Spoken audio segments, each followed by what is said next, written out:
Noches tengan todos ustedes, sean bienvenidas, bienvenidos a la sesión del día de hoy, 16 de octubre del 2024, un día muy especial porque vamos a estar compartiendo esta mesa académica con nuestros queridos amigos y hermanos, colegas de la República de Guatemala, un lazo que nos llena de mucho orgullo y además un placer enorme. Estará conmigo coordinando y antes de esto quisiera decirles que en nombre de la doctora Mónica Villa Guillén es verdaderamente placentero poder estar compartiendo hoy con la doctora Dania Hernández, que es la presidenta de la Asociación de Medicina Perinatal y Neonatal de Guatemala. Y además de esto, pues bueno, la doctora tiene un currículum académico importante. Solo quisiera decirle que ha sido o es magíster en pediatría y magíster en ciencias de la salud con especialidad en neonatología, ambas por el Hospital Roosevelt y avaladas por la Universidad de San Carlos de Guatemala. En los últimos años, la doctora ha realizado labores de gestión y dirección de servicios de salud de tercer nivel y, como le decía, es la presidenta de la Asociación de Medicina Perinatal y Neonatal de Guatemala. A nombre de la doctora Mónica Villaguillén, la Federación Nacional de Neonatólogos de México y su servidor Gabriel Lara, secretario, le damos la más cordial bienvenida, doctora. Siéntase como en su casa. Muchísimas gracias. Tenemos ahí un tema con el sonido. Gracias. Ya. Como Asociación de Medicina Perinatal y Neonatal de Guatemala, es un verdadero honor y un sueño cumplido poder estar hoy con ustedes, uniendo esos lazos y poder compartir conocimientos, experiencias con nuestros hermanos de México. Para nosotros, de verdad, hemos venido dialogando esto desde hace algunos meses y es hoy el día en que se convierte en realidad y esperamos que no sea la primera, que no sea la última experiencia que tengamos y no sea la primera de muchas. Así que agradecemos mucho esta oportunidad a la Federación Nacional de Neonatología de México el poder conectarse con nosotros. Muchísimas gracias y bienvenidos a todos. Sí, la verdad las cosas, la doctora Mónica Villán lamentó mucho por no estar aquí, pero tiene un compromiso académico fuera de México y bueno, me pidió estar el día de hoy. Para mí es un honor y un gusto también estar. Y bueno, desde aquí también le mandamos un saludo a la doctora Mónica Villa, nuestra presidenta. Vamos a estar con dos temas muy importantes el día de hoy. Uno va a ser la programación metabólica temprana a cargo de la doctora Sofía Leonardo Páez. Y el siguiente tema, doctora, va a estar con nosotros el doctor Rodrigo Vázquez Frías, hablándonos de la microbiota en el recién nacido. Rápidamente quisiera comentarle que la doctora Leonardo tiene doctorado en nutrición pediátrica, tiene principios y prácticas de investigación clínica, tiene una especialidad en nutrición neonatal, máster en nutrición pediátrica, que es una maestría muy linda, máster en nutrición y metabolismo en la especialidad de nutrición clínica. Y por su parte, el doctor Rodrigo Vázquez Frías es gastroenterólogo y nutriólogo pediatra del Hospital Infantil de México, Federico Gómez, y la Universidad Nacional Autónoma de México. Tiene una maestría y doctorado en ciencias médicas por la UNAM, máster en microbiota por la Universidad Europea de Madrid, España. Es subdirector también de gestión de la investigación del Hospital Infantil de México, Federico Gómez. Es profesor de gastroenterología pediátrica, miembro del Sistema Nacional de Investigadores, académico numerario de la Academia Mexicana de Pediatría y presidente de la Sociedad Latinoamericana de Gastroenterología, Patología y Nutrición Pediátrica. Además, miembro del staff del Centro Médico ABC en el campus Santa Fe. Doctora, si le parece, pues entramos al tema que nos compete el día de hoy. Y bueno, estaríamos al final, invitaríamos a todos a que nos hicieran llegar sus preguntas, comentarios en la sección, en la pestaña que está en la parte de abajo de la pantalla, que tiene un signo de interrogación, y ahí para facilitarnos poderlos externar a nuestros ponentes. Sin ningún otro comentario, los invito le invito, doctora, a que estemos entrando en el tema, iniciando con la doctora Sofía Leonardo. Doctora Sofía Leonardo, le voy a dejar la pantalla y el micrófono. Sea bienvenida, nos da mucho gusto tenerla por acá. Y repito, de parte de la doctora Mónica Villa, es un gusto tenerlos con nosotros. Es un verdadero placer. Un fuerte abrazo a todos nuestros amigos de allá. Le dejo Muchas gracias. Nosotros tenemos la oportunidad.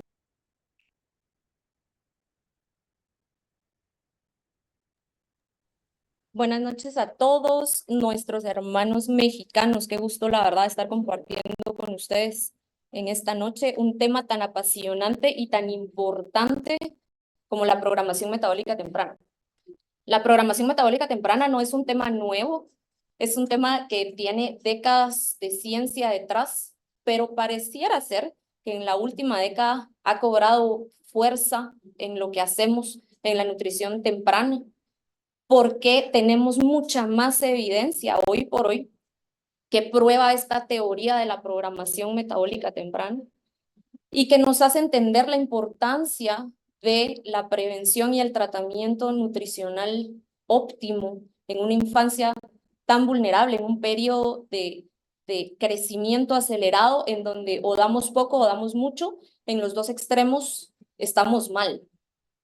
No podemos hablar de programación metabólica temprana si no hablamos de la carga global de las enfermedades crónicas no transmisibles. Esto es una carga y un problema de salud pública a nivel mundial. Estamos hablando de que esta carga de enfermedades crónicas no transmitibles las vemos en países de ingresos altos, así como en países de ingresos medios y en países de ingresos bajos. Y si hablamos específicamente de Guatemala y vemos el último informe de la Organización Mundial de la Salud de las enfermedades no transmisibles, en donde se dividieron a los países por quintiles, siendo el quintil número 1 los países con menos carga y siendo el quintil número 5 los países con más carga. Ubicamos a Guatemala en el quintil 4 a nivel mundial, haciéndonos conciencia de que es un problema de salud pública importante. Si vamos un poquito más específicos a las estadísticas, vemos que ahí está Guatemala brillando en los países con las tasas más altas de años de vida ajustados por discapacidad. Los años de vida ajustados por discapacidad toman en cuenta no solo los años perdidos por una muerte temprana, por una muerte prematura, sino los años que una persona vive con una enfermedad. Es decir, la cantidad de años de salud que se le resta a la vida de una persona. Y ahí estamos nosotros brillando en la lista de los países con más carga, ¿verdad? Algo súper interesante que me llamó a mí mucho la atención fue este headline que acaba de salir hace poco y dice: nuevo informe de la ONU. 43.2 millones de personas sufren hambre en América Latina y en el Caribe, pero la región presenta los niveles de sobrepeso y obesidad superiores al promedio mundial. Y es que ahora estamos enfrentando una sindemia, ¿verdad? En Guatemala y en el mundo. Cambio climático, obesidad y sobrepeso y desnutrición. Paralelo, es una sindemia, es la sinergia de 3 pandemias que están ocurriendo al mismo tiempo y en el mismo lugar. Y enfoquémonos en los niños, porque cuando hablamos de estas enfermedades, lo que pensamos son enfermedades de la adultez. Porque pediatras, neonatólogos, tenemos que preocuparnos por las enfermedades crónicas no transmisibles. Y si nosotros vemos las estadísticas de Guatemala, en el último reporte global, vemos que se ha triplicado el porcentaje de sobrepeso y obesidad, sobrepeso arriba, obesidad abajo, en las últimas 2 décadas. ¿Ah? Y aquí entra la Organización Mundial de la Salud a decirnos en su último reporte que tenemos 3 fases potenciales de prevención para este tipo de enfermedades. El embarazo y la preconcepción, los primeros 1000 días de vida, la infancia y la primera infancia, y la adolescencia, la fase de la preconcepción. Y esto es lo que da luz al concepto de la programación metabólica temprana. La programación metabólica temprana es ese concepto que en estos periodos que son limitados, pero que son muy vulnerables, donde todavía tenemos mucha plasticidad del desarrollo, las señales ambientales y nutricionales tienen efectos a largo plazo en el funcionamiento completo del organismo, en la fisiología, en la composición de los tejidos y por lo tanto en la salud y en la prevención o el tratamiento de las enfermedades crónicas no transmisibles.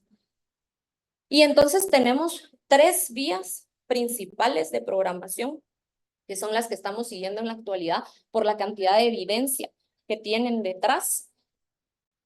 Puede haber un aumento en la adiposidad y la obesidad desde el periodo intraútero. Esta vía de programación lo que nos dice es que pueden haber cambios durante el embarazo, que puede haber una alta ganancia de peso durante el embarazo, que puede haber obesidad materna o que pueden haber comorbilidades como la diabetes gestacional que predisponen a este alto porcentaje de obesidad y adiposidad en las etapas posteriores de la vida. Fascinante esa vía específica, pero necesitaríamos 3 horas más para hablar de una vía sola, ¿verdad? Entonces hoy nos vamos a enfocar en la vía postnatal, en la sobrenutrición postnatal. La sobrenutrición postnatal es esta ganancia de peso acelerada después del nacimiento, que es el asesino silencioso, ¿verdad? Es el factor más fuerte y más determinante de la adiposidad y el riesgo de obesidad en etapas posteriores, ¿verdad? El rápido aumento de peso temprano en los primeros años de vida, en el primer y segundo año de vida específicamente, y su relación con la obesidad ha sido estudiada muchas veces. Hay muchísimos estudios observacionales alrededor del mundo. Y estos son solo 2 pinceladas de eso. Esto es un trabajo del doctor Koletzko, que todos sabemos que es el dios de la nutrición pediátrica, literal. Y mucho de lo que vamos a ver hoy, si no es el 99% de lo que les voy a presentar, es el trabajo del doctor Koletzko, porque es el científico que más se ha enfocado en estudiar la programación metabólica temprana. Entonces, si ustedes ven aquí a la izquierda de ustedes, van a ver cómo esta compilación de estudios muestran que los niños que tienen un crecimiento acelerado los primeros años de vida tienen más riesgo de obesidad en la adolescencia, en la adultez y también en la etapa de la niñez tardía, porque estamos hablando de los primeros 2 años de edad. Y en la derecha van a ver un estudio muy grande que se hizo en Alemania, que prueba básicamente lo mismo, que si hay un aumento rápido de peso, hay un IMC alto desde etapas tempranas de la vida. Esto predispone a que ese IMC permanezca alto en años posteriores y permanezca alto en la adolescencia y en la adultez. Esto que está aquí es un trabajo excepcional, la verdad, del doctor Koletzko, en donde examinó el crecimiento de 6.700 niños. Se hizo en el sur de Alemania, este estudio. Y es un estudio longitudinal, entonces van a ver que hay un seguimiento de este estudio. Este estudio, lo que el doctor Koletzko concluyó como su hallazgo más sorprendente, es que de esos 6.700 niños, solo la mitad de los niños crecían en un percentil normal, normativo, ¿verdad? Que si estamos hablando de desviaciones estándar, estamos hablando de cerca de ese 0, de esa puntuación Z, la mitad. Y un alarmante 48.5%, o sea, prácticamente la otra mitad de los niños, crece en este patrón azul, que es el patrón en donde tienen un crecimiento acelerado los primeros años de vida, ganancia de peso acelerada, IMC alto los primeros años de vida, se mantiene alto durante la etapa escolar y después de alguna forma empieza a disminuir, aunque siempre permaneciendo en los percentiles altos. Este grupo de aquí es el grupo que le llamamos el crecimiento acelerado temprano. Y hay otro grupo chiquitito, el 1.5%, que sigue en este crecimiento acelerado persistente, que es la línea roja que ustedes ven ahí, que son los niños que llegan a ser obesos mórbidos en la etapa escolar. Pero lo más interesante de este estudio fue que esto estaba relacionado con la nutrición temprana.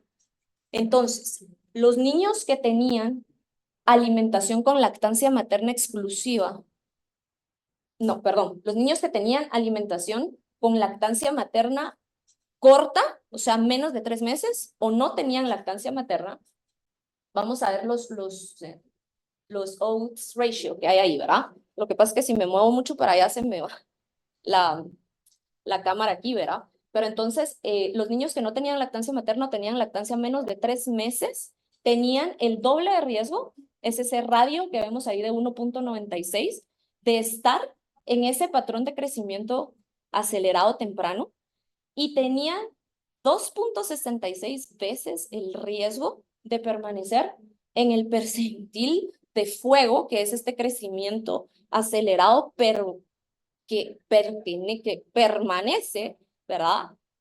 Incluso elevado el resto de la vida.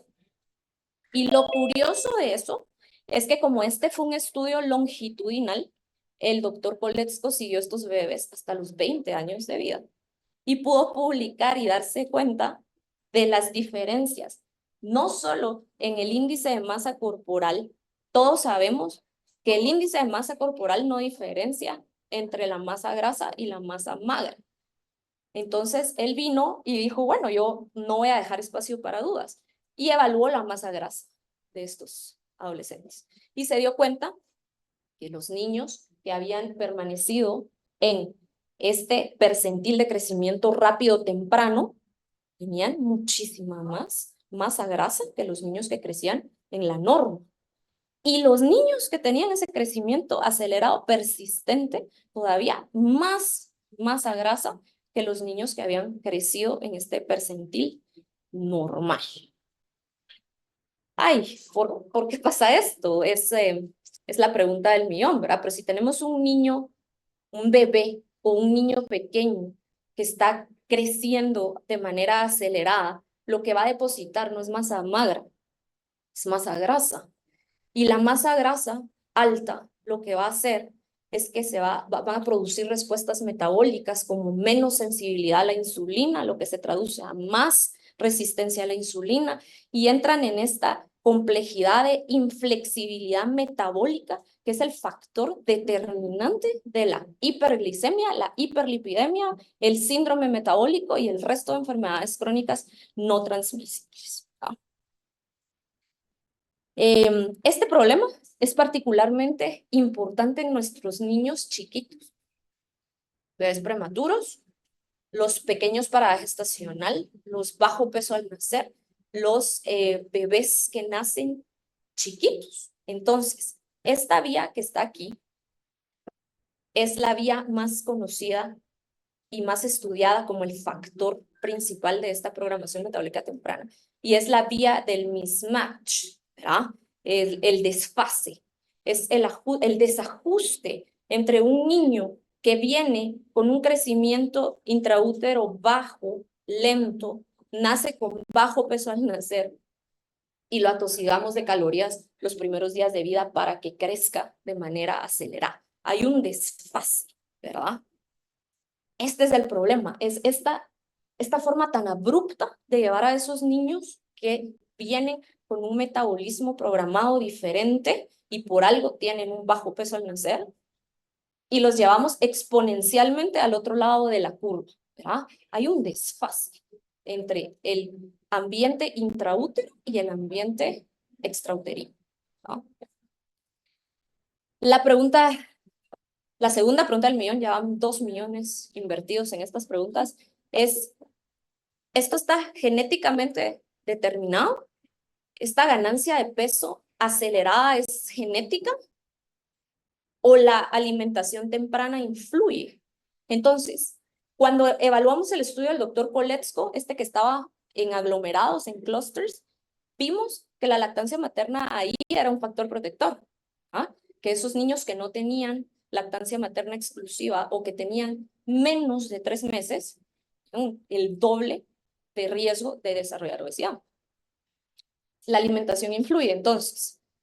Y hay un estudio que se hizo en California, que es un estudio tan bien hecho, súper meticulosamente hecho, en donde se comparó a los niños alimentados exclusivamente con lactancia materna y los niños alimentados con fórmula. El indicador que ellos utilizaron para medir esta progresión fue el peso para la longitud, ¿verdad? Algo súper interesante de este estudio es que el peso para la longitud de los niños alimentados exclusivamente con leche materna y los niños alimentados con fórmula fue muy similar en la etapa de la lactancia materna exclusiva. Pero cuando dejamos de dar lactancia materna exclusiva, alrededor de la segunda mitad del primer año, se separaron exponencialmente los dos niños en sus carriles, ¿verdad?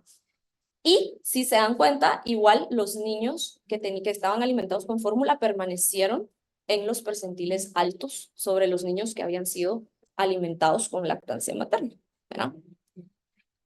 Entonces, una vez más vino el doctor Koletzko y dijo, yo voy a publicar el primer estudio grande, este fue el primer estudio grande que se publicó hace 20 años, en donde el doctor Koletzko siguió 9,000 niños, ¿verdad? En Alemania, pues él es alemán, en el sur de Alemania. Y lo que hizo fue una comparación de los niños que habían sido alimentados con leche materna y los que habían sido alimentados con fórmula. Y lo que vio, como ya lo esperábamos, es que la incidencia de obesidad y sobrepeso era mayor en los niños que nunca habían sido alimentados con leche materna. Y como es él, ajustó por todos los co-founders, los factores de confusión que podían existir, porque cualquiera de ustedes me puede decir ahí, ¿y ahí cuánto pesaba la mamá? Y la mamá fumaba, todo está ajustado a esos factores de confusión. Y lo más interesante de esto es que él encontró que hay una relación dosis dependiente. Entonces, mientras más dura la lactancia materna, menos riesgo hay de padecer obesidad y sobrepeso en las etapas tardías. Y este estudio lo replicaron en todo el mundo. Y lo que ven acá es un resumen de 5 metaanálisis en donde todos han encontrado una disminución significativa del riesgo en obesidad en los bebés que toman leche materna. La reducción de ese riesgo va desde un 12% hasta un 26%. Ustedes podrían pensar que a nivel individual esto no es significativo, pero imagínense a nivel poblacional prevenir 1 de cada 4 o 1 de cada 8 casos de obesidad. Es sumamente significativo a nivel de la salud pública. Y aquí viene a la que les gusta más a todos, especialmente a la doctora Jiménez que tengo aquí enfrente. Entonces, la teoría, la hipótesis más antigua de esto es la hipótesis de la proteína alta temprana, ¿verdad? Que si damos dosis altas de proteína de manera temprana, aumentamos el riesgo de obesidad y sobrepeso en etapas tardías. Y lo que pasa es que hay mucha evidencia que soporta esta teoría. Y este es un ejemplo de eso. Esto se hizo en 600 parejas, mamá, bebé. Lo que se hizo fue tomar una muestra de leche materna entre el primer y el segundo mes después del nacimiento, estamos hablando temprano, infancia temprana. Se midió la composición de esa leche materna, se midió el contenido proteico de esa leche materna. Y el contenido de proteína de la leche materna predijo el IMC de los niños al año de edad. Literal, predijo como un factor predictivo. Y si se dan cuenta, igual los niños alimentados con fórmula tenían riesgos más altos de obesidad y más cantidad de proteína. Tenían un consumo más alto de proteína. Y esto que está aquí es la hipótesis de la proteína temprana, porque entonces, cuando nosotros damos proteína, damos aminoácidos que producen insulina, ¿verdad? Productores de insulina. Alta insulina, altos factores como el IGF-1, factores de crecimiento importantísimos en la infancia, se traduce a más adiposidad, más ganancia de peso, más riesgo de obesidad en etapas tardías.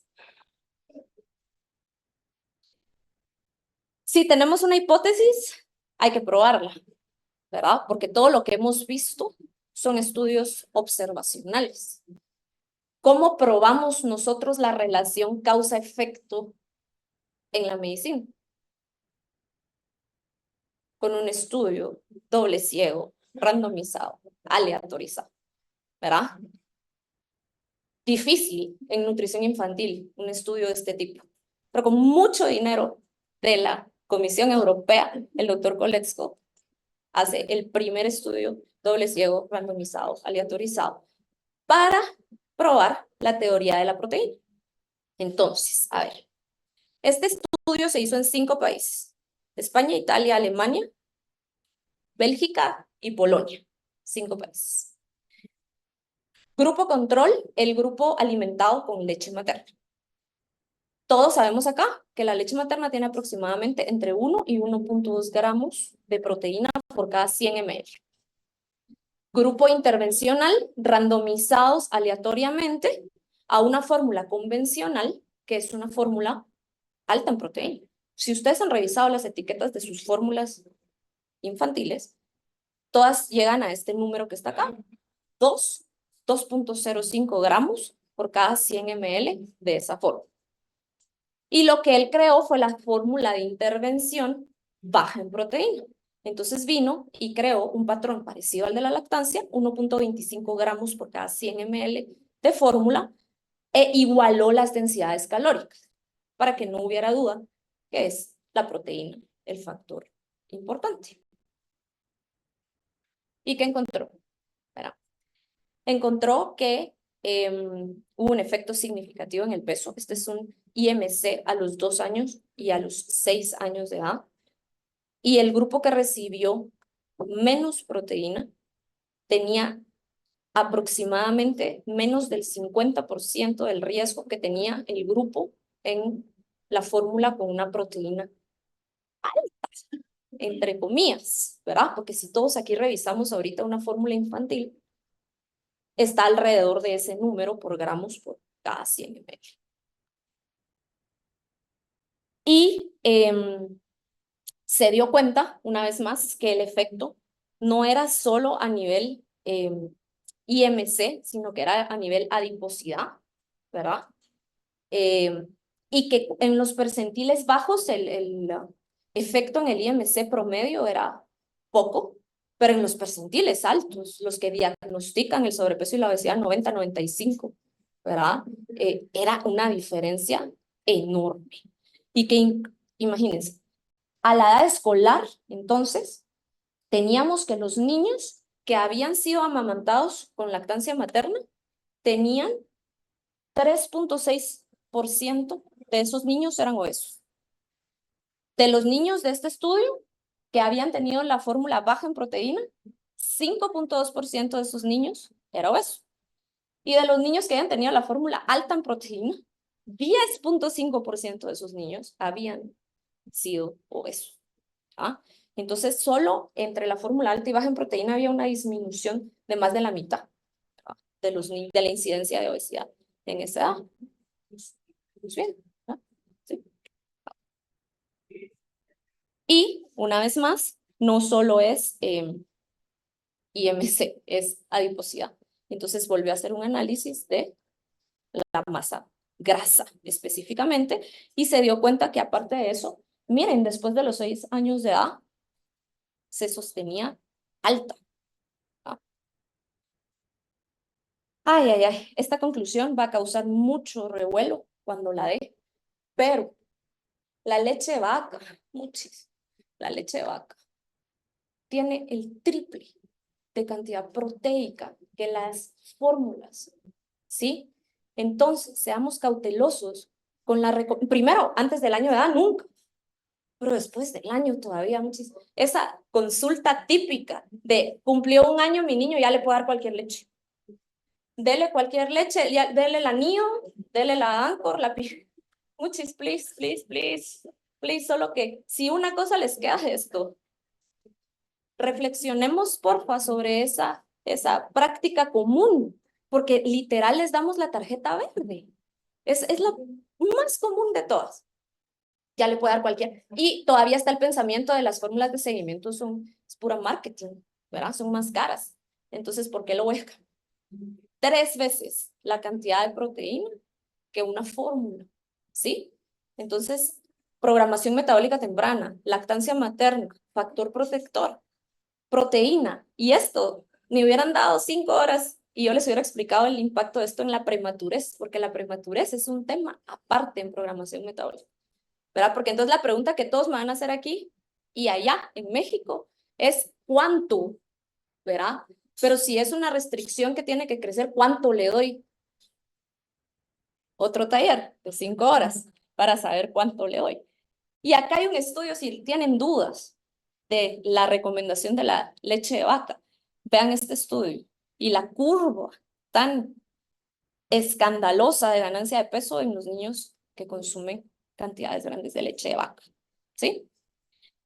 Les voy a pedir paciencia, 5 minutos, para explicarles lo más aburrido de esta plática, que son los mecanismos subyacentes de esta programación metabólica temprana. ¿Nos queda alguna duda de la influencia de la nutrición temprana en las enfermedades crónicas posteriores? No. ¿Pero cómo pasa? ¿Cómo llegamos ahí? Ahí entramos a lo que nadie nos gusta. Genética, bioquímica, metabolómica. El mecanismo que más hemos estudiado hasta el día de hoy es la epigenética, ¿verdad? Cómo la epigenética modifica la expresión de los genes. Y es que todos sabemos que el genotipo es importante, que a partir del genotipo tenemos diferentes fenotipos, pero el genotipo no puede hacer todo solo. Es decir, lo que guía este paso de genotipo a fenotipo es la expresión de esos genes. Entonces, la epigenética lo que nos dice es que estas señales nutricionales y del ambiente modifican la epigenética, la bioquímica del ADN y por lo tanto la expresión de esos genes. Entonces, de un mismo genotipo podemos tener diferentes fenotipos, ¿verdad?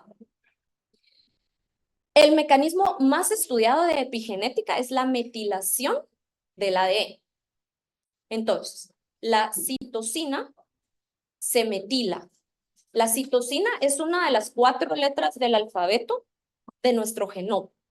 La citosina se metila, se le añade un grupo metilo, y la citosina siempre está acoplada con la guanina.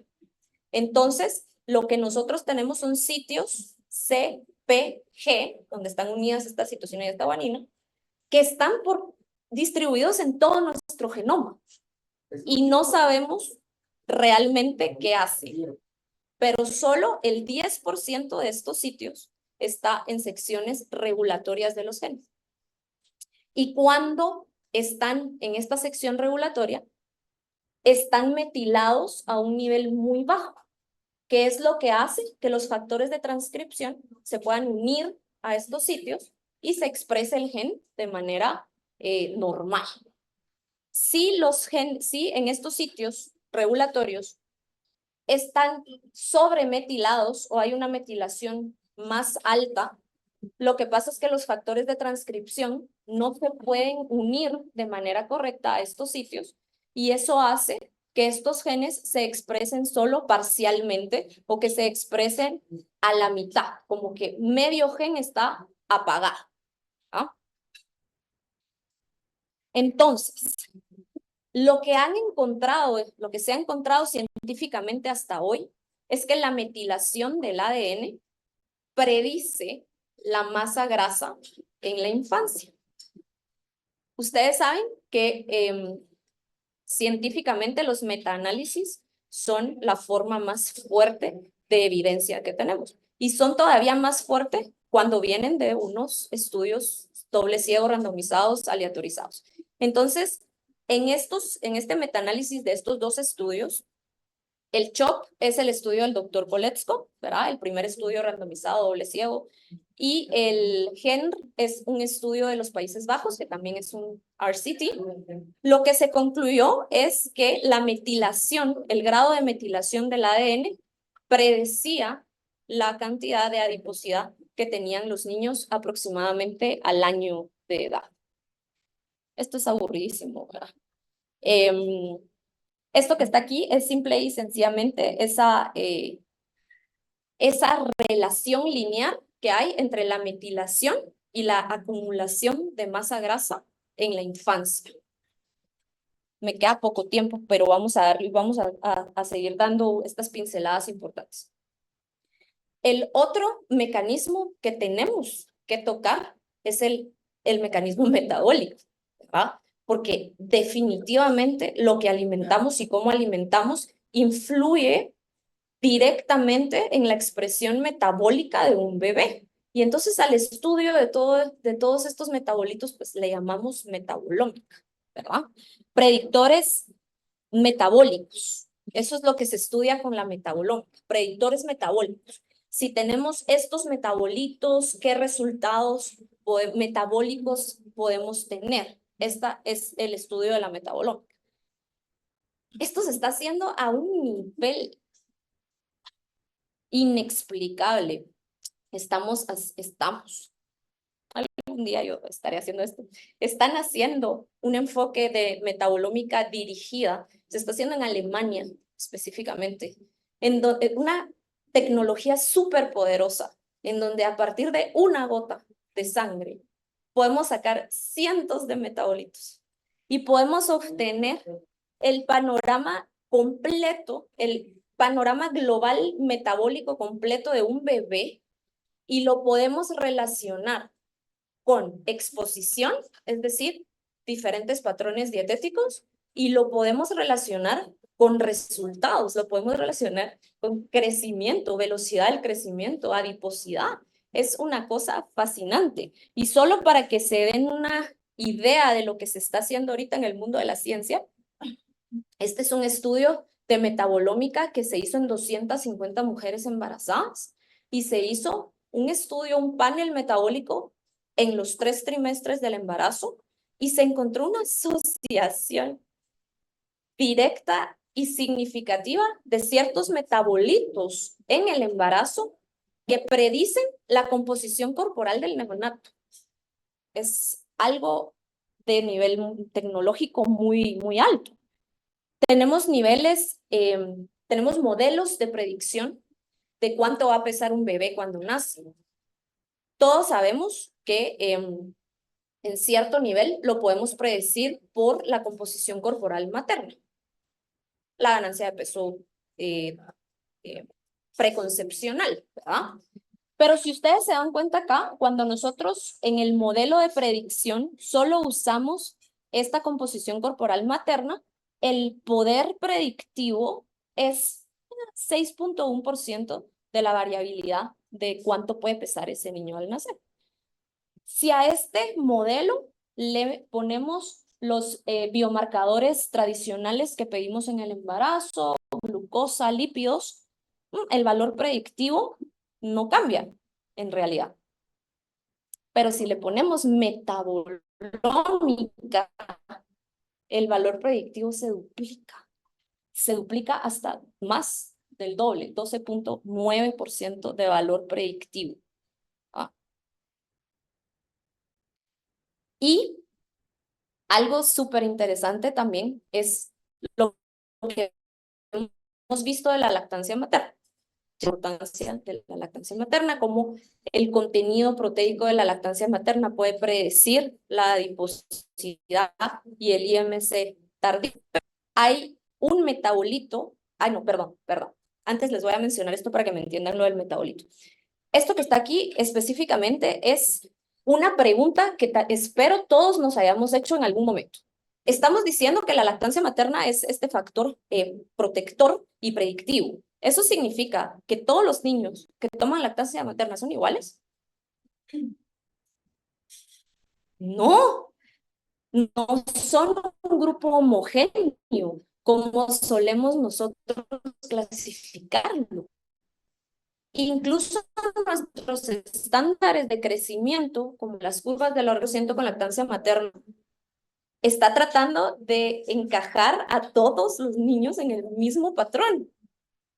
Entonces, lo que hicieron estos estudios fue estudiar los metabolitos, los paneles metabólicos de diferentes niños alimentados exclusivamente con lactancia materna a los 6 meses de edad.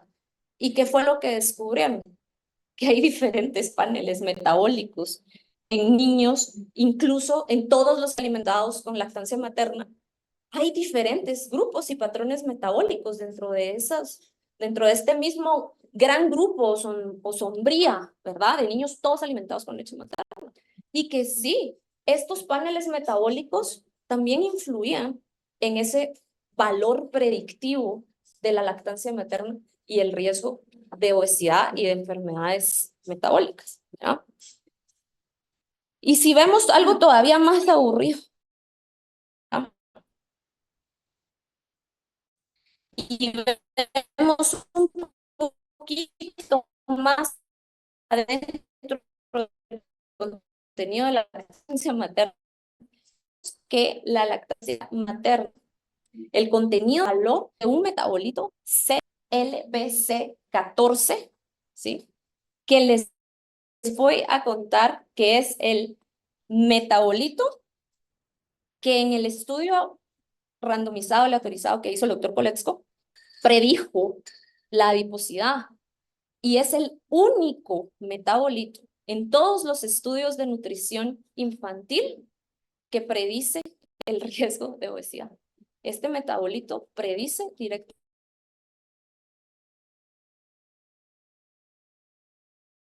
Ahora vamos a ver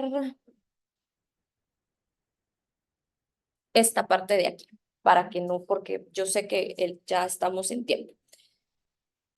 Otra forma de probar objetivamente las teorías que hemos visto es regresar un poquito, ¿verdad? A este estudio que les mostré, en donde se randomizó a los niños a una fórmula alta en proteína versus una fórmula baja en proteína.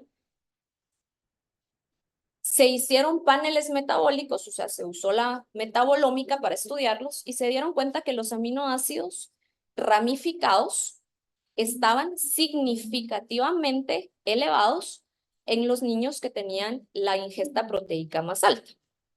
Si ustedes se recuerdan un poco de bioquímica, estos aminoácidos como la valina, la isoleucina o la leucina se descomponen, se degradan a ácidos orgánicos para entrar al ciclo de Krebs y las acilcarnitinas son las que reflejan los catabolitos de este metabolismo, de esta degradación de los aminoácidos de cadena ramificada.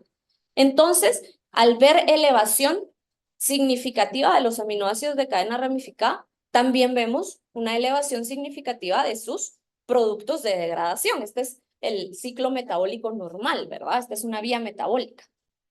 Esto era un poquito de bioquímica que también por cuestiones de tiempo la vamos a saltar. Pero esta diapositiva que está aquí, quiero que sea la segunda cosa importante que se queden de esta plática. En estudios de metabolómica, lo más interesante es que hay un tope metabólico en donde, a pesar de que estos aminoácidos están elevados, ya no se degradan. Hay una concentración pico en donde es exponencial. Se elevan los aminoácidos, se elevan sus catabolitos. Esta es la respuesta metabólica normal. Llega un pico, una dosis, en donde ya no hay respuesta metabólica. ¿Ah? Y eso se ve clarísimo en la gráfica. Ven ese declive de la relación paralela entre aminoácidos y metabolitos de degradación. Esta misma relación se ve en las mismas cantidades con el nitrógeno de urea sérico. Llega un punto donde no importa la cantidad de proteína que ustedes están dando, ya no se eleva. Una conclusión saquemos de esto. Una. ¿Qué está pasando metabólicamente acá? Estamos excediendo la capacidad metabólica de estos niños para poder degradar estos aminoácidos. Bueno. Entonces, para terminar, este es un tema complejo, es un tema sumamente complejo, interesante y grande, que de verdad vale la pena que sigamos explorando. Falta mucho por explorar, pero ya tenemos suficiente evidencia que hace que sea nuestra responsabilidad tomar conciencia de las intervenciones de nutrición temprana que estamos teniendo en nuestros niños, ¿sí? Segundo, lo que les decía, acá el gran cuestionamiento que sí existe y si en algún momento lo puedo compartir con ustedes, lo voy a hacer con gusto, es cuánto, ¿verdad? Entonces, ¿cuánto es lo correcto? ¿Cómo? ¿Por qué vía? ¿Y por qué? Y por eso es que tenemos que buscar profesionales actualizados en nutrición pediátrica para que puedan manejar la complejidad, no de un niño, sino de un sistema completo. Y como conclusiones importantes, dejemos de dar recomendaciones no basadas en evidencia y dejemos de creer que los niños gorditos, visión de los papás que tenemos muchas veces, de está muy delgado. Pero acuérdense que estamos hablando de primero, segundo, tercer año y el efecto enorme que lo que vemos después. Entonces, cuando llega a la consulta y está muy flaquito, casi no come, y ahí viene el módulo de carbohidratos, de proteína, la grasa. Yo he tenido consultas en donde la mitad de la leche del bebé es grasa y la otra mitad fórmula, porque la desesperación nos llega a hacer cosas no correctas metabólicamente. Y en nuestros prematuros, que esa es mi especialidad y lo vamos a hablar otro día, programación temprana en la prematurez, dejemos de contar onzas, por favor. Dejemos de pensar que si el niño no ganó una onza al día siguiente, está mal, está creciendo mal. Hay muchísimos otros factores que tenemos que tomar en cuenta para graficar un niño prematuro, ¿no? Espero que les haya servido la plática.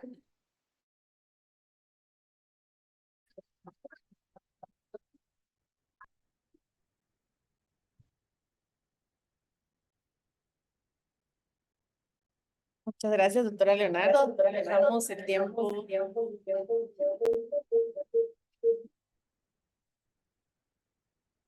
a nuestros amigos de la Federación.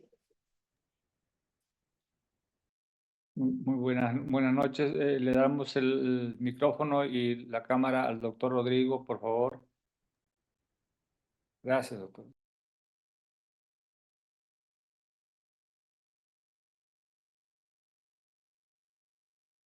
Hola, ¿cómo están? Muy buenas noches. Agradezco la oportunidad de la Confederación por haberme invitado y sobre todo un agradecimiento a la doctora Mónica Villa, que fue mi tutora durante mi formación en pediatría, y me pidieron hablar específicamente acerca de cuál es la importancia de la microbiota en el recién nacido.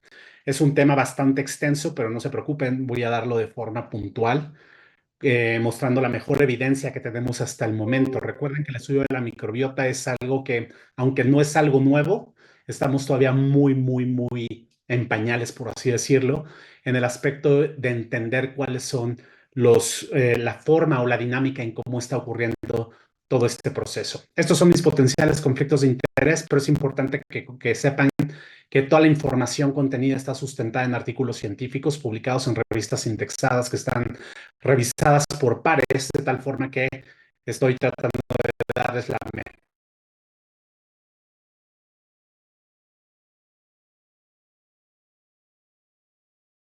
Es muy probable que todos ustedes ya hayan estado inmersos en varias pláticas acerca de lo que corresponde a la microbiota. Bueno, recordar que es todo ese colectivo de microorganismos, no solamente bacterias. Y es muy importante puntualizar esto porque apenas estamos describiendo lo que está sucediendo con las bacterias, pero que sepan que hay más allá. Es decir, están los virus, están los fagos, es decir, los virus de las células eucariontes o de las células humanas y los virus de las células bacterianas, por así decirlo.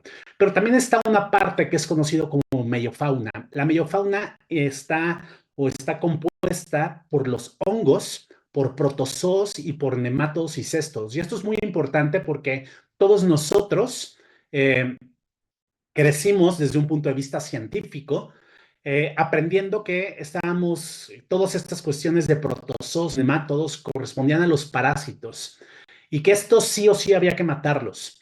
Entonces, estamos empezando a cosechar muchas de las cosas que se hicieron previamente de forma potencialmente errónea, en el cual al erradicar por completos componentes importantes de esa microbiota, es que es una de las explicaciones el por qué hemos tenido una mayor cantidad de enfermedades o de padecimientos. ¿Por qué es importante entender esta cuestión? Porque no solamente las bacterias, sino todos estos componentes juegan un rol importante en todos los procesos que como humanos tenemos específicamente a lo largo de todo el metabolismo. Y específicamente de forma predominante sobre el funcionamiento del sistema inmunológico. Nuestro sistema inmunológico, nuestro sistema de defensa aprende a funcionar gracias a la interacción que tiene esta microbiota.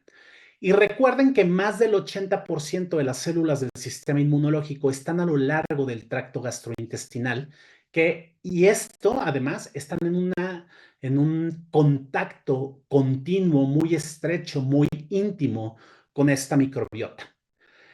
Sin embargo, no solamente es que estén con esta microbiota, sino qué está haciendo esta microbiota. Es decir, qué está produciendo, qué sustancias está echando o está secretando hacia nuestro cuerpo. Y muchos de los procesos que nosotros aprendimos de forma aislada, actualmente los estamos empezando a integrar. Es decir, el metabolismo de los aminoácidos, de los ácidos biliares, el funcionamiento de toda la secreción de esos metabolitos inmunorreguladores, no los podríamos conceptualizar sin el estrecho funcionamiento que tiene la microbiota. Muchos de estos procesos, en realidad, quien los realiza es esta propia microbiota. Entonces, ¿para qué sirve la microbiota intestinal? Bueno, pues cumple funciones nutricionales, de protección contra la invasión de patógenos, una función estructural, pero sobre todo actualmente reconocemos el papel preponderante que tiene sobre la estimulación, la regulación y capacitación del sistema inmunológico, pero también sobre los procesos de neurodesarrollo y de forma muy reciente y explicándose de forma mucho más clara cómo impacta esto sobre el metabolismo. Sin embargo, uno de los procesos, cuando nos encontramos ante diversos procesos patológicos que empiezan desde etapas tempranas, tiene que ver con los mecanismos inmunológicos y cómo estos se ven afectados por el equilibrio, por alteraciones en el equilibrio redox. Y actualmente también se reconoce el papel tan importante que tiene la microbiota para mantener este equilibrio redox. ¿Y por qué es importante? Porque ya se ha comentado a lo largo de esta noche el problema que se tiene en cuestiones de programación metabólica, y lo traeré nuevamente, pero entender cómo todo esto empieza a concatenarse, empieza a unirse y se empieza a explicar por qué muchos de esos procesos a través de la leche materna o a través de los diversos factores pueden ser entendidos actualmente como modificadores epigenéticos, y el por qué la microbiota es una pieza fundamental y que te logra entender todo rompecabezas de información que tenemos actualmente. Entonces es muy importante es muy importante entender y conceptualizar que mucho de los procesos a través de los cuales se encuentra alterado el equilibrio redox, existe de forma subyacente un proceso de alteración de esta microbiota o disbiosis. Y como les comentaba, no es nada más importante qué tipo de microbiota tenemos o qué microorganismos tenemos, sino lo que están secretando a nuestro cuerpo. La mayor cantidad de los metabolitos que nosotros tenemos en nuestro cuerpo no son producidos por nuestro propio metabolismo, sino son sustancias que son secretadas por todos estos componentes de la microbiota y juntos, tanto los componentes que nosotros producimos como los que produce la propia microbiota, es lo que se conoce como metaboloma. Y este metaboloma, cuando se altera, ya sea por cuestiones inherentes a nosotros como humanos, pero también por alteraciones disbióticas en esa microbiota, pueden crear un metaboloma enfermo que pueden ser el caldo de cultivo o la tierra fértil para que se empiecen a gestar una gran cantidad de padecimientos o enfermedades que pueden tener repercusiones desde un punto de vista inmediato, es decir, desde la etapa temprana en un neonato, como por ejemplo una, eh, una enterocolitis necrosante, resultado de un proceso disbiótico alterado con un metaboloma alterado, o hasta procesos de una mala programación metabólica, una mala programación en todos los aspectos que puedan ser el terreno para que se empiecen a gestar todos este tipo de enfermedades no transmisibles o no comunicables, como se llaman. Ahora bien, esta microbiota, como les había comentado, tiene la capacidad de secretar diversas sustancias. Estas sustancias pueden actuar de forma local o bien pueden ser absorbidas, pasar al torrente sanguíneo y llegar al resto de nuestro cuerpo.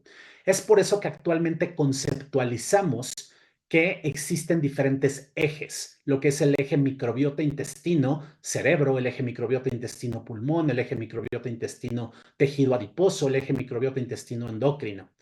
Cualquier proceso disbiótico que ocurra a nivel de la microbiota intestinal tiene en mayor o en menor medida una contribución a la génesis o a la fisiopatología de una gran cantidad de alteraciones que actualmente nosotros vemos, que se pueden presentar desde etapas tempranas o bien que se pueden presentar en etapas mucho más tardías.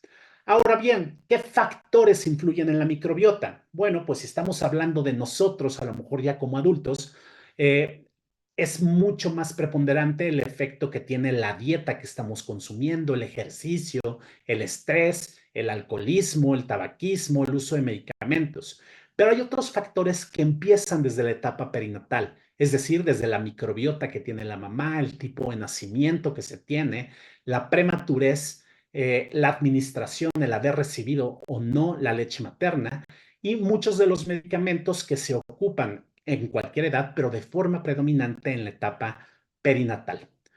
Ahora bien, la microbiota no siempre es la misma. Al principio, al momento del nacimiento, hay una microbiota, o sea, que en esta fase de establecimiento en la cual podríamos decirla que es un poco caótica, porque hay cambios, hay modificaciones que hacen que pareciera, al menos desde un punto de vista descriptivo, que esta microbiota está muy cambiante.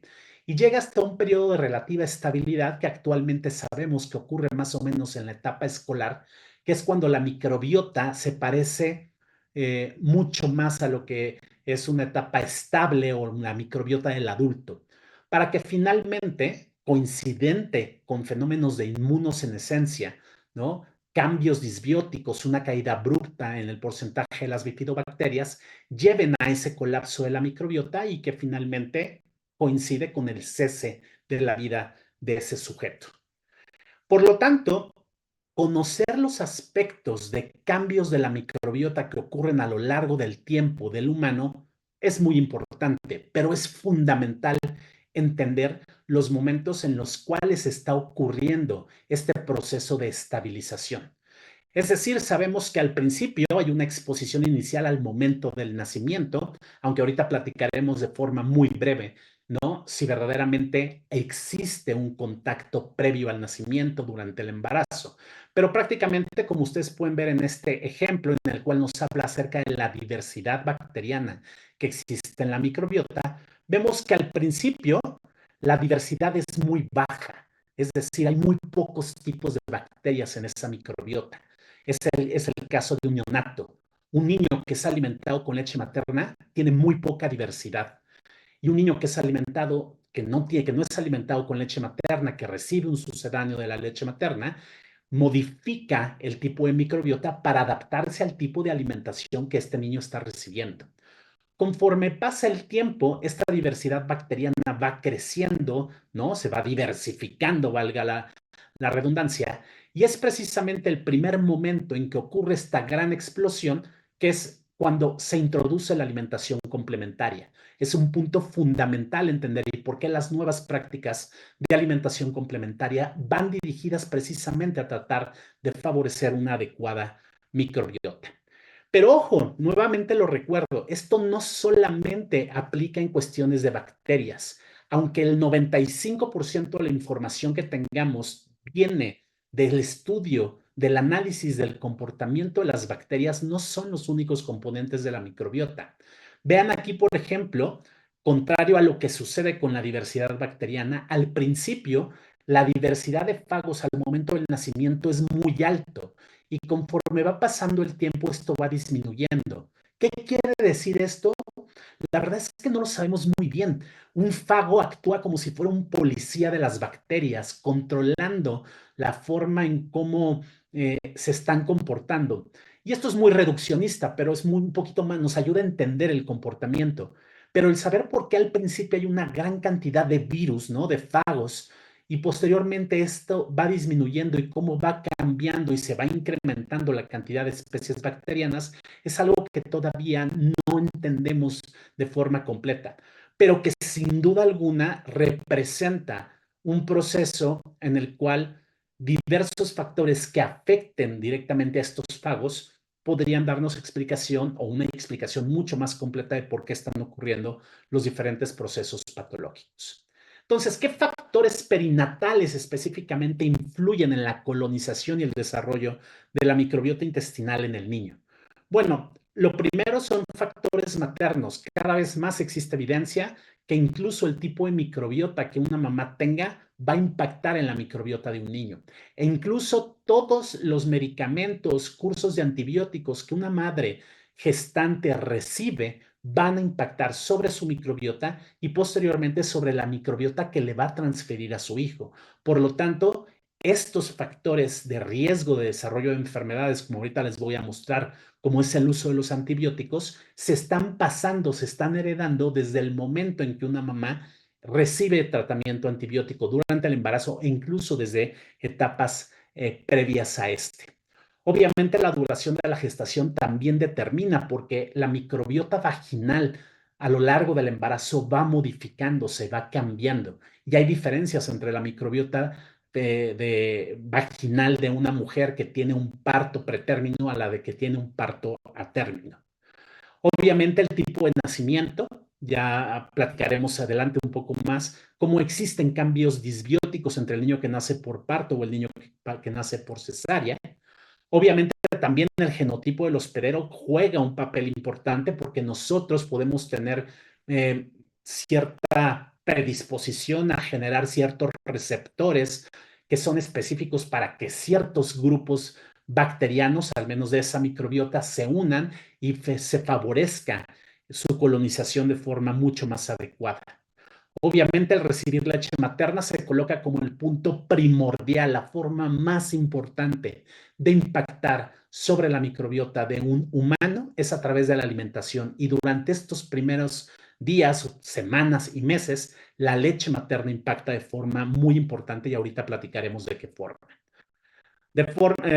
Lamentablemente hay aspectos negativos, ¿no? Como el uso de antibióticos, pero también a veces se nos olvida el uso de antiácidos, el inhibir el ácido, sobre todo de forma temprana. Esto ocurre mucho, por ejemplo, en los pretérminos, o ocurría mucho en los pretérminos. Un niño que nacía con una microbiota, pues de por sí no la más adecuada por el tipo de nacimiento, porque muchos, por el hecho de que empezaba con un trabajo de parto pretérmino, los obtenían a través de una cesárea, entonces no pasaba por el canal vaginal, se dejaban en ayuno, no recibía leche materna y además de forma profiláctica le daban antibióticos y le daban inhibidores del ácido, entonces estábamos contribuyendo con todos los factores para que ese niño tuviera una microbiota disbiótica y por lo tanto un incremento en el riesgo de que se desarrollara una enterocolitis necrosante. Obviamente la exposición ambiental, cada vez más estamos aprendiendo que el contacto con otros organismos, incluyendo mascotas, animales de granjas, favorece una mejor por así decirlo, microbiota o que disminuya el riesgo de que se desarrollen otro tipo de enfermedades. La alimentación complementaria está cambiando drásticamente la forma en cómo estamos conceptualizando esta y entendiendo el papel tan importante que tiene sobre la maduración de esa microbiota. Y esto específicamente para entender que las alteraciones en los patrones de colonización de la microbiota se asocian a un mayor riesgo de desarrollar ciertas enfermedades, incluida la obesidad y las enfermedades alérgicas. De tal forma que de la misma forma que hablamos de una programación metabólica, no la podemos separar de lo que ocurre de una programación metabólica inducida por la propia microbiota, porque juega un papel y un rol sumamente importante. Entonces, actualmente, específicamente en esa microbiota de ese lactante, ¿cómo conceptualizamos? ¿Qué factores influyen? Pues bueno, vean, lo más importante, la forma de alimentación. Es la forma más eficaz de impactar tanto de forma positiva como negativa sobre la microbiota de ese niño. Pero hay otros factores que son intrínsecos, son internos, pero factores no solamente de la familia, sino del lugar en donde se vive, es decir, la localización geográfica, el vivir en una población o en un lugar urbano versus rural modifica ese tipo de microbiota. Y entendiendo todos estos factores de forma holística, es que actualmente podemos comprender el por qué ciertos padecimientos han tenido un incremento en los últimos años o en las últimas décadas. De forma muy rápida, recuerden, el niño crece, bueno, el feto se forma y crece dentro de un medio que no está colonizado, no hay microorganismos. El hecho de que existan microorganismos de forma interna, eso nos estaría hablando de una infección con un incremento en el riesgo de que se pueda presentar parto pretérmino y algunas otras alteraciones. Pero eso no significa que no estén en contacto con al menos antígenos microbianos, es decir, hay transferencia transplacentaria de inmunoglobulina G con componentes microbianos que empiezan a estar en contacto con ese sistema inmunológico naciente que se encuentra localizado y que esto puede incluso generar una impronta en las células epiteliales fetales para la colonización que ocurre de forma postnatal.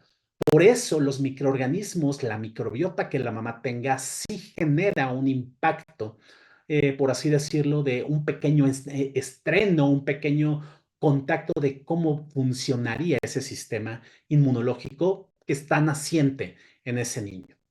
Pero sin duda alguna, el primer contacto que se tiene de la microbiota tiene que ver al momento del nacimiento.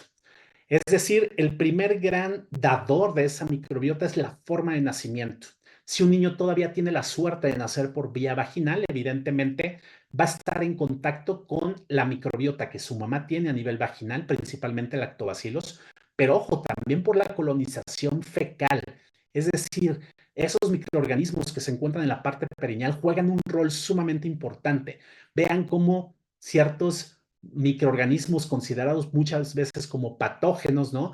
Como Streptococcus, Prevotella, bacteroides, enterobacterias, son sumamente importantes, porque esta primera colonización se da a través de microorganismos considerados anaerobios facultativos, es decir, pueden tolerar un poquito de oxígeno, pero también la deprivación de oxígeno. Y esto es muy importante porque en ese intestino que está empezándose a colonizar, las condiciones adversas que inicialmente se presentarían, por ejemplo, para bifidobacterias y lactobacilos, haría imposible que estos pudieran crecer. Es precisamente estos anaerobios facultativos los que generan el medio para que se cree un ambiente anaerobio. Y entonces aquí las bifidobacterias, precisamente de forma adecuada, puedan ser estos grandes colonizadores. Entonces, mensajes importantes: lactobacilos y bifidobacterias en general parecen ser nuestros mejores amigos a lo largo de toda la vida, pero primordialmente durante estas primeras etapas. Porque curiosamente son estas, específicamente ciertas cepas de bifidobacterias, las cuales van a tener la capacidad de degradar el alimento que más les gusta, específicamente a cabo muchas de las funciones benéficas que la leche o que se le han atribuido a la leche materna, que son razón gracias a que tiene estos oligosacáridos, que es el alimento favorito de la microbiota más benéfica y que por lo tanto, a su vez, van a llevar a cabo una adecuada regulación del sistema inmune, una adecuada regulación del sistema metabólico. Rápidamente mostrarles cómo hay cierta evidencia que demuestra cómo la microbiota es diferente entre un niño de término y un niño de pretérmino. Es decir, hay disbiosis, hay cambios, ¿no? Hay una menor diversidad de esa microbiota, hay un retraso en la colonización de las bifidobacterias, y si a esto le sumamos otros factores, pues evidentemente esto incrementaría el riesgo de que ese niño pueda desarrollar posteriormente otro tipo de enfermedades. De hecho, se sabe que la disbiosis intestinal que ocurre de forma temprana, incluso en el pretérmino, puede inducir o incidir en modificaciones en el neurodesarrollo. Yo sé que nos cuesta un poquito de trabajo conceptualizar esto, pero el neurodesarrollo ocurre de forma paralela al proceso de maduración de la microbiota. Y en estudios preclínicos se ha demostrado cómo hay estudios en ratoncitos, ¿no? Que no tienen, que se hacen crecer sin microbiota, se demuestra que la neurogénesis y la sinaptogénesis se ve afectada. Tal forma que vean cómo todo, o sea, el estudio de la microbiota lo que nos ha ayudado es a encontrar ese gran papel integrador, ¿no? De entender cómo, como lobiontes, todo tiene que ver y todo guarda una relación. En cuanto a, por ejemplo, el tipo de nacimiento, vean cómo hay ciertas especies bacterianas, específicamente vean del lado de bifidobacterias, cómo consistentemente se encuentran mucho más disminuidas en el caso de una cesárea. Esto nada más es una fotografía, es un estudio muy burdo, simplemente descriptivo cómo hay cambios en esta microbiota, pero son muy importantes porque nos empezaron a permitir generar varias hipótesis y potencialmente incluso entender de qué forma podríamos contrarrestar este punto. Tal forma que este proceso de maduración de la microbiota podríamos resumirlo en este primer punto, en esta primera fase, la fase inicial, que es colonizada de forma rápida por bacterias facultativas, principalmente proteobacterias, actinobacterias, del tipo de bacterias que suelen ser llamadas patógenos, ¿no? Como escherichias, enterococos, estreptococos hemolíticos. Estos son fundamentales para crear un ambiente para que las bacterias que vienen de la leche materna, como principalmente son lactobacilos, bifidobacterias, estos anaerobios obligados puedan crecer y llevar a cabo sus funciones de forma mucho más importante. Esto evidentemente va madurando y actualmente, como les había comentado, es más o menos alrededor de entre los 6 y los 10 años en la etapa escolar que encuentran ese proceso de estabilidad. Pero regresemos, todo esto es gracias y es posible a el gran establecedor o el gran madurador de la microbiota humana, que es la leche humana. Un niño pudo haber nacido por cesárea, haber recibido antibióticos, haber recibido inhibidores de bomba de protones, pero muchas de esas cosas se pueden subsanar a través de dar leche materna. Y la leche materna, por eso me gusta este gráfico, va más allá de los nutrimentos que pueda tener, que son sumamente importantes, una cantidad adecuada de carbohidratos, de proteínas, de calidad de proteínas, de lípidos. Pero esto no lo podemos entender de forma aislada sin entender los componentes bioactivos que tiene esta, como inmunoglobulinas, los oligosacáridos de la leche humana. Pero otro gran componente que fue olvidado durante mucho tiempo, que no fue reconocido como tal, es que la leche materna tiene microbiota. Es decir, hay microorganismos que se pasan a través de la leche materna y que también van a ir a formar parte de esa microbiota naciente de ese niño.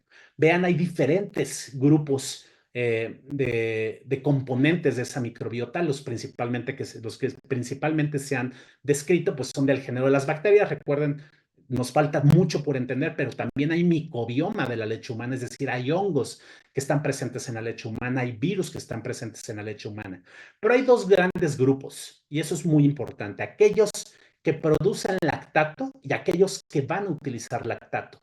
Tradicionalmente siempre hemos puesto mucha atención en las bifidobacterias, pero recuerden, las bifidobacterias además generan metabolitos, uno de ellos el lactato, pero muchos otros que son indispensables para que otro grupo de bacterias como Propionibacterium, Eubacterium, Bellionella, que son muy importantes para que la microbiota lleve a cabo todas las funciones desde el punto de vista metabólico inmunológico, puedan subsistir.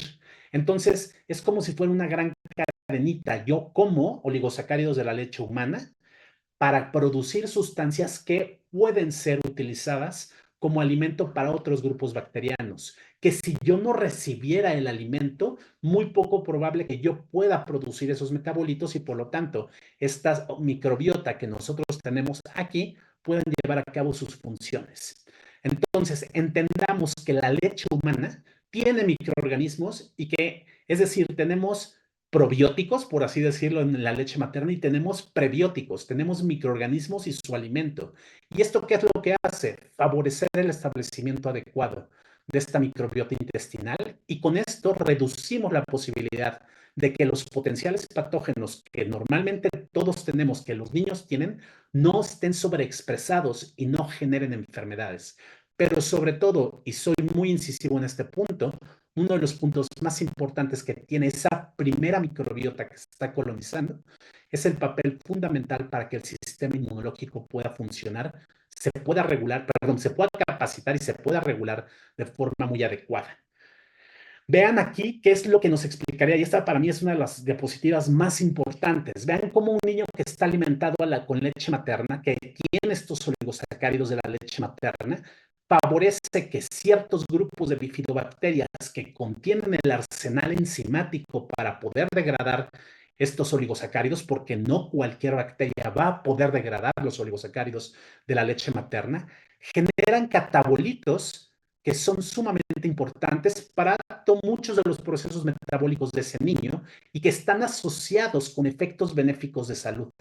Por otro lado, un niño que recibe un alimento con un sucedáneo que no tiene estos oligosacáridos, que no tiene bacterias, que no tiene microbiota, pues simplemente esa microbiota tiene que echar mano de la fuente energética que pueda tener, principalmente las proteínas. Ojo, no son las malas, pero pues estas proteínas son fácilmente asequibles, les gusta a ciertos grupos bacterianos o de microbiota que cuando están sobrerepresentados, como es el caso de clostridioides, de Escherichias, pues van a producir otro tipo de metabolitos que están asociados con pues, eventos pues, no muy adecuados para la salud. Y si esto persiste a lo largo del tiempo, pues vean cómo desde etapas tempranas estoy generando todas las posibilidades de que ese niño posteriormente vaya a desarrollar o con mayores posibilidades pueda desarrollar otro tipo de problemáticas o de enfermedades.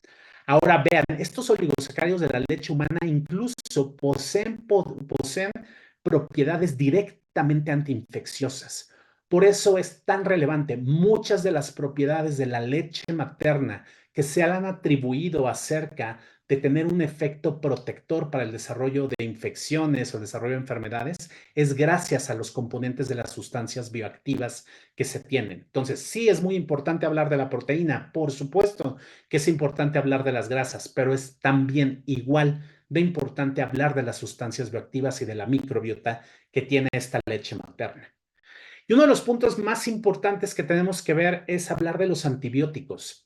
Cualquiera de nosotros que utilicemos un antibiótico tenemos un riesgo de desarrollar disbiosis asociada a ese antibiótico y hasta un 30% se puede manifestar como una diarrea asociada a antibióticos. El problema es que durante estos primeros días, a pesar de que pareciera que esa microbiota resistente, resiliente, regresa, en realidad se queda una programación en esa microbiota, alterando el desarrollo metabólico e inmunológico, e incluso puede ocurrir un enriquecimiento potencial de reservorio de genes de resistencia a antibióticos.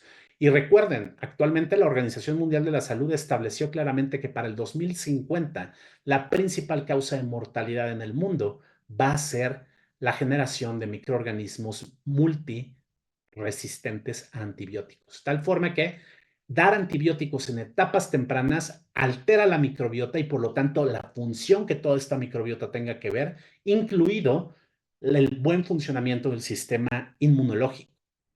Vean en esta compilación es un metaanálisis de una gran cantidad de estudios en los cuales nos demuestra que cuáles son los factores de riesgo para que ocurra un retraso en la maduración de esta microbiota y que, por ejemplo, sean los causantes de que existan enfermedades alérgicas. Y vean, son ORs, son raciones de momios, y dentro de estos, de los principales causantes que hacen que se incremente la enfermedad alérgica es el uso de antibióticos en el primer año de vida y, como vamos a ver en este estudio, el modo de nacimiento. Es decir, vean, este es un mapa colorimétrico, mientras más rojo esté, significa que el riesgo es mayor, mientras más azul esté, el efecto es un tanto cuanto protector.